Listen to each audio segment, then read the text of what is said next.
A very good morning to all the students. And students, as you know, we were doing the fifth chapter of your NCERT book, that is Contemporary South Asia, and three parts we have already completed, and today we are going to do the fourth part. But according to the new revised syllabus, you have to remember this is chapter number 4 according to the new syllabus which has been updated by the CBSE, and also the name has been also changed a bit, where we now have a name as South Asia and the Contemporary World. It is almost one and the same thing, but let's quickly take a glimpse of what topics we had covered so far. It means we had covered three parts of this chapter already, and in the first part we had talked about the introduction, where I introduced you to the geographical regions and location of the South Asian nations and the member countries. We talked about the member countries of South Asia, and then in the second and the third video we had basically talked about the democracy and the experience of democracy in the countries of South Asia. So basically we talked about the big five countries of South Asia, and we saw the experience of establishing democracy in their country. As we talked that there is a great need, demands and desire for democracy among the South Asian countries and the member of these countries. So we talked about the experience of bringing democracy to most of the countries like Pakistan, Nepal, and we talked about Bangladesh, how Bangladesh became independent. We had seen all that. Previously it used to be East Pakistan. So after discussing that, now it's time to after domestic politics. Basically we are talking about the domestic politics. Now let's talk something about international politics, where we have certain conflicts in this region, as India is central to this region, and there are neighboring countries surrounding India. So India is the center of attraction, I would say here, which is having various boundary issues, water issues and other type of conflicts with the neighboring countries. And when we talk about the conflicts, very popular is Pakistan. So here we will talk about the conflicts between India and Pakistan. What are the differences and point of differences or conflicts between these two countries since independence? And basically we'll just talk about the conflict here. About India we'll not going to discuss too much, because for India we have the complete next book from the partition, that is just after the independence we will be studying the complete Indian politics in that book. So here we'll just talk about the points, that is Pakistan India conflicts. So these are some of the important points I have written down here, which will be beneficial for you during your exams, which I will be reading out quickly. Once I explain it from your NCERT book, then I shall be explaining you these points in a quick manner, where I will just tell you that how you have to frame your answers. These are some of the 14-15 points which you can mention in your answers if there is a question relating to India-Pakistan conflict. So let's start from NCERT book. This is page number 73 of the chapter Contemporary South Asia. So let us now move from our domestic politics, because we were discussing about the democracies and experience of democracies in the countries. So we are calling it domestic politics. And now let's look at some of the arenas or the areas of conflicts in the international relations. Now we'll see the foreign relations or the international religions in South Asia. And when I say South Asia, it means the member countries of South Asia, and especially the neighboring countries to India. The post-Cold War area has not meant the end of the conflict. End of Cold War does not mean that the era of wars have been ended. There has been conflicts around the world, and today we will be discussing about the conflicts mainly in the South Asian regions, and we will be talking particularly about India and Pakistan in this particular video. We have already noted the conflicts around the internal democracy or ethnic differences. We have seen various differences and conflicts to bring and prevail democracy in the countries of South Asia, especially Pakistan, Nepal, Bangladesh, and then we have seen ethnic differences in case of Sri Lanka. But there are also some other very crucial conflicts in an international nature. But if we talk about the international conflicts, there are some more conflicts given the position of India in this region. If you see the position of India in the region, the map I had shown you, the physical location or the geographical location of India, India is very central, and all the countries are neighboring to India. So most of these conflicts involve India. So whenever we talk about the boundary issues or the water sharing issues, most of the countries are involving conflicts with India. So first is India and Pakistan. So the most silent and the overwhelming of this conflict is of course the one India and Pakistan, which is very popular. Soon after the partition, so we are talking after the partition, the two countries got involved in the conflict over the fate of Kashmir. So the first conflict between India and Pakistan was relating to the fate of Kashmir, that which country will have a control over this region, this land of Kashmir. The Pakistani government claimed that Kashmir belonged to it. Pakistan said after the independence or after the partition that Kashmir belongs to them. So this led to the war between India and Pakistan in 1947 and 48. So the first war between India and Pakistan was between 47 and 48 to have access to Kashmir. They wanted to capture Kashmir. And in 1965 also, again there was a war relating to Kashmir, but both these wars failed to settle the matter. It means still the matter is pending, still it is not clear that which area belongs to whom. But what happened in 1947 and 48 war resulted in the division of the province into Pakistan occupied Kashmir. So if you see in the map, the some part of Kashmir has been occupied during the war of 47, 48 and 65 by Kashmir, and that part of Kashmir is called Pakistan occupied Kashmir. In news you must have heard or read in the newspaper POK. Popularly it is written POK, Pakistan occupied Kashmir. And the other part of Kashmir was with Indian province of Jammu and Kashmir. The India Jammu Kashmir is the part which is with India, and the part of Kashmir which is with Pakistan is called POK. So they were divided, and the line which divides them is called line of control. It means a line, a boundary between POK and Jammu and Kashmir province boundary. It is called line of control. Okay, so this was a war where they took a division. Then in 1971, as we have read already regarding Bangladesh, to free Bangladesh from the rule and dominance of West Pakistan, India and Pakistan came into war in 1971, where India won a decisive war against Pakistan, but Kashmir issue remained unsettled. But still during that war also there was no way that Kashmir issue would have been resolved, because totally this war was to fight against West Pakistan, so that East Pakistan can form their own country, an independent country which was called Bangladesh. India's conflict with Pakistan is also over strategic issues like control of Siachen Glacier. Now there is also there is also conflict over the issue where Pakistan also want to control Siachen Glacier, as it is one of the highest battlegrounds of the world, and its location is very beneficial for both the countries, India and Pakistan. So there is also a conflict in having access to this glacier, that is Siachen Glacier.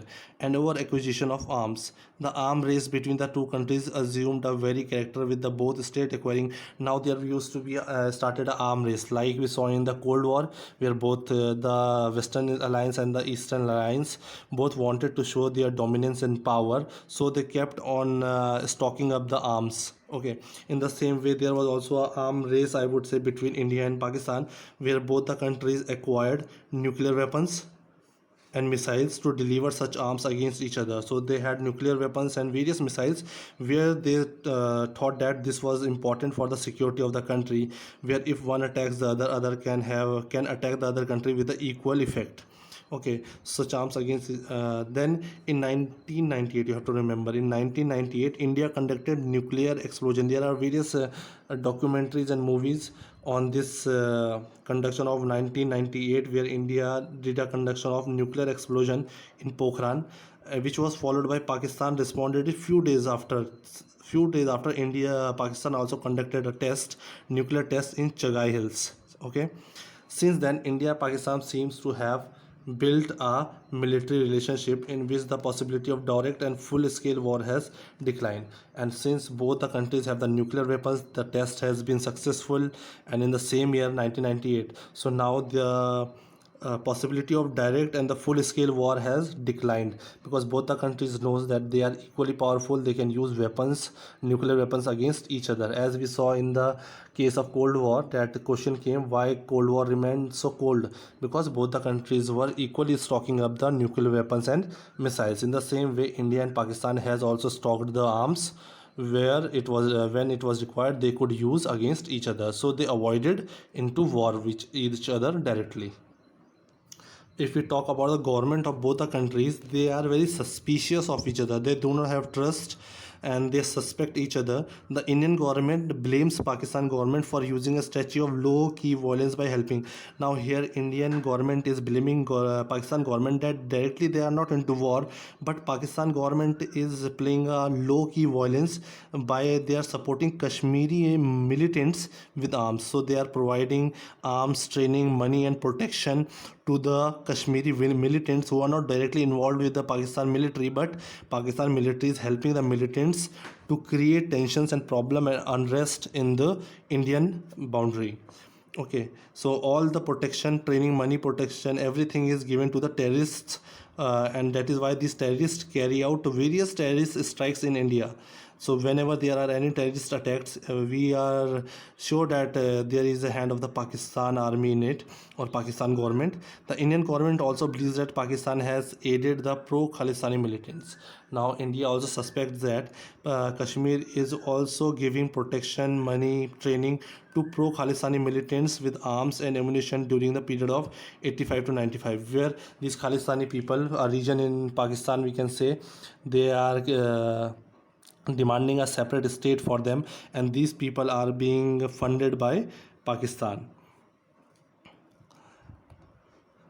Its spy agency, Inter-Service Intelligence (ISI), is alleged to move to involved in various anti-Indian campaigns in India and Northeast. Whenever there are various campaigns going on in India, we talk of Northeast India operating, or we talk about the region towards Bangladesh and Nepal. So all these regions, wherever there are various campaign, it is the Inter-Service Intelligence of Pakistan. In return, government of Pakistan in turn blames the Indian government and its security agencies for fomenting trouble in the provinces of Sindh and Balochistan. So these neighboring places, Balochistan and Sindh, so Pakistan government is also blaming Indian government and its security agencies for fomenting trouble. So there are a lot of trouble and turmoil in these two regions because of India. So India and Pakistan also have had problems over sharing of river water. Other than boundary issues and other than nuclear weapons, stocking of weapons, they have also problems of water sharing, especially of river Indus. Until 1960 they were locked in a fierce argument. Till 1960 there was a lot of argument between India and Pakistan relating to the sharing of water and the river water of Indus.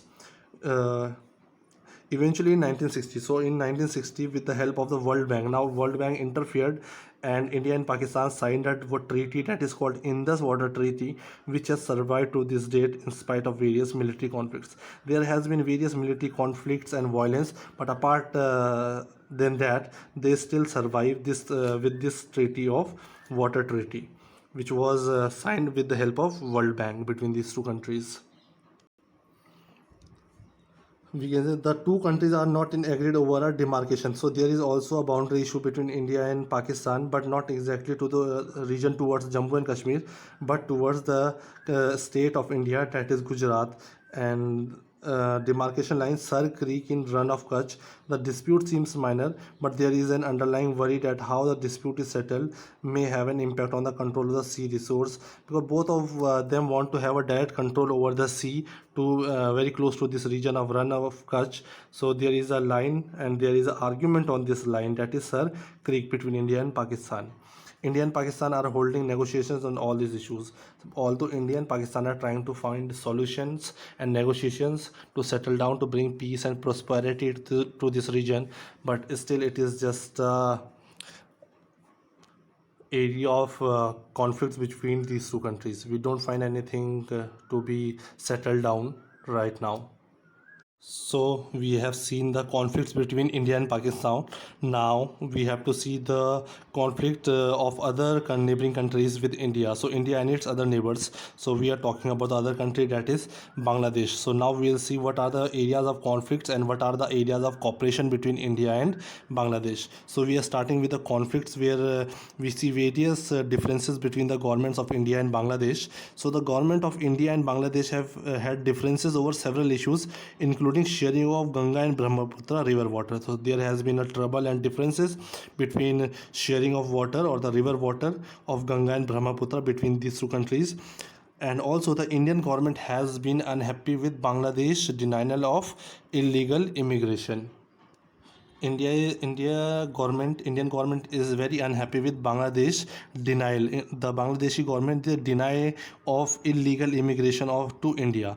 As we know, many people from Bangladesh have immigrated to India, and that is very illegal. But the Bangladesh government denies that.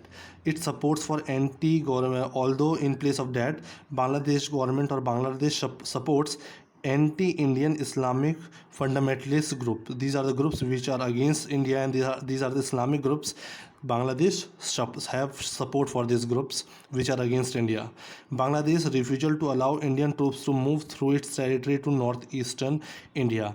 Okay, so through Bangladesh, as you know, Bangladesh is totally connected to the northeastern part of India, but Bangladesh do not allow Indian army or the Indian troops to move through its territory if India has to move to the northeast, the southeast India, Southeast Asia, I would say.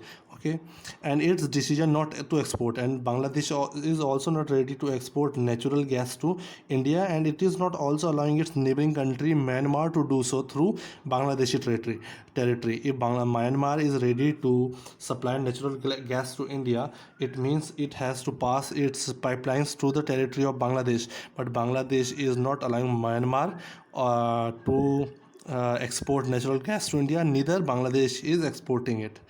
Bangladesh government have felt that Indian government, because here Bangladesh government, what it feels that Indian government here behaves like a regional bully, that here India is acting like a boss of the South Asian nations, and also sharing of river waters, encouraging rebellion in the Chittagong Hills tracts, trying to extract its, and it is also thinking that India is trying to extract the natural gas from Pakistan and being unfair in trade, and also thinks that when it comes to free trade areas, the India is very unfair. The two countries could not resolve their boundary disputes for a long time, and there is also a boundary disputes, and it could not be resolved from a long time. But these were the differences between India and Bangladesh. But if we talk about the cooperation, there are areas of cooperation also. Despite their differences, India and Bangladesh do cooperate on many issues. Economic relations have improved considerably in last 20 years. If we talk about the economic growth and development and mutual understanding in the field of economic growth, these two countries have shown an improvement in the last 20 years now. Bangladesh is a part of India's look east policy. If India want to link up and connect with the Southeast Asian nations, which we studied as ASEAN under the new center of power, if India want to look into it and make a relations with that Southeast Asian group, that is ASEAN, so Bangladesh would be the member of South Asian nations, through which India could have a connection with the Southeast Asian nations. Okay, to link up with Southeast Asia via Myanmar. And also, on if we talk about the disaster management and environmental issues, both these countries has cooperated regularly. Okay, in 2015 they exchanged certain enclaves. Efforts are on to broaden the areas of cooperation further by identifying common threats. So now they are trying to cooperate on many issues and showing mutual understanding where they can grow and promote each other economically and politically, and identifying common threats. And they are also trying to identify common threats which are threats for India as well as Pakistan, so they can have a common good, and being more sensitive to each other's needs, and also trying to find a solution to the needs and demands and desires of the both the countries for each other. So they are trying to make a mutual understanding politically, socially, economically, in terms of military security, in every way. So as I told you at the last, I will be giving you some of the important points which are important for answering the questions relating to this topic of conflict between the India and the other neighboring countries of South Asia. So talking of India and Pakistan, we had discussed it from the NCERT book, but you can write this point. It seems that it never will be ended, because there has been so many chances where India and Pakistan has tried to resolve the issues between them, boundary issues or whatever issues they have, but it is still pending. Situation after partition. Okay, so we are studying about the situation after partition. As we know, during the partition there was a policy where Indian Union was trying to integrate the princely states to the Indian Union or the central government. There were around 562 princely states in which Sardar Vallabhbhai Patel played a very important role. In his diplomatic manner, he convinced many rulers of princely states to accord or accede to India, except few states. But few states, 4 or 5 states were left. Otherwise, all the princely states had merged with the Indian Union, except the few one, and out of those, one was Kashmir also. And the king of Kashmir was at that time Raja Hari Singh, who was a Hindu Raja of entire Kashmir region. The Kashmir region we talked about, the one is occupied, the top part, that is called POK, and the other is Jammu and Kashmir state. Previously, that whole region was called Kashmir region, and the king Hari Singh did not wanted to integrate with India or neither with Pakistan during the partition. Okay. So we're not talk about this because in the next book we'll talk about the detail that how princely states were formed, how they were being merged with the Indian Union, and we'll see each and every story of it in detail later on. Then here Kashmir 47-48, we know what was the result of that war. Province of Jammu or Kashmir region was divided into two parts, that is Pakistan occupied Kashmir and Jammu and Kashmir, and the line dividing POK and Jammu and Kashmir state was called the line of control. Then in 1965, after the war of 1965, there was an agreement signed between India and Pakistan in Tashkent, a place, in 1966, that was called Peace Agreement, to bring peace and decorum in this South Asian two countries which were into conflict continuously. Then in 1971, India has held Bangladesh, so that Bangladesh became an independent country. So there was a war between India and Pakistan where India fought and defeated Pakistan's army, and there was a formation of Bangladesh as an independent state which used to be East Pakistan. Then in 99, this is not in your book but you can mention, in 1999 another war was there, that was called Kargil War. The cause of the war was infiltrations of Pakistani irregulars and soldiers into the position of Indian side of LOC. So the soldiers or the infiltrators from the Pakistani side, that is from POK, was trying to cross this LOC line, which is a line or the border between the POK and the Kashmir state of Jammu and Kashmir. This we have already read. In 98, India conducted nuclear tests in Pokhran, you have to remember. In the same year 98, after a few days, Pakistan also conducted nuclear test in the Chagai Hills of Balochistan. So this we are studying because there was an arm race going on. So India Pakistan are also in conflict due to Siachen Glacier. Another place or the matter of conflict is Siachen Glacier. It is the highest battlefield of the world. Its location is for the great importance. So its location is very important for both for India as well as Pakistan. And the terrorism, Pakistan has long been accused for supporting. So it has been always accused and suspicious, where Indian government and other countries around the world, they suspect Pakistan that Pakistan is always supporting the terrorism and the militants in Kashmir. They are supporting them financially, giving them training and helping them anyhow, where they are spreading terrorism not only in India but around the world. Indian government has blamed. So now Indian government blames Pakistan government for using strategy of violence, because they are not into direct war, because both the countries are nuclear war or nuclear arms. So they are playing a strategy of violence by helping the Kashmiri militants. They are helping them, giving arms, training, money and protection to carry out. And these militants are carrying out various terrorist strikes in India and other parts of the world also. So secretly in Pakistan government is being giving support to these militants of Kashmir. Okay, so this is all about the suspicion of each government for each other. Then the other point was relating to Indus water conflict, and there was a signing of Indus Water Treaty by World Bank in 1960s. Okay, so this was all about India and Pakistan conflict. Then if we talk about India and Bangladesh, there are some disagreements or points of conflicts. Difference over sharing of Ganga and Brahmaputra river water sharing problem. Illegal immigrations to India. There are various illegal immigration to India. Around 80 Bangladeshis have migrated to India, but Bangladesh government refuses it. It denies it. Okay, it do not accept the fact that many Bangladeshis have migrated to India as illegal. Refusal to allow Indian troops to move through its territory. Bangladesh do not allow Indian military to walk through its territory, and not export natural gas is also not being exported to India by Bangladesh, and also Bangladesh is not allowing Myanmar to export natural gas to India through its territory. So these are the points of differences you can write. And if we talk about the cooperation, economic relations have been improved considerably in the last 20 years, 10 years, whatever you can mention. Bangladesh is a part of India's Look East policy. So if we talk about the India's policy of Look East, means if we talk about the Southeast region, if India wants to have a good relation with the countries of Southeast, so Bangladesh would be the point from where India can make a good relationship with these Southeast Asian countries along with Myanmar. Why Myanmar? Cooperation on issues of disaster management and environment. Many disaster management and environmental issues are being tackled with a mutual understanding between these two countries. Cooperation on identifying, they have been identifying common threats for both the countries and trying to find the solution to those problems. And like terrorism can be taken, for example, environmental pollution, water pollution, air pollution, these can be the point of common threats to both the countries.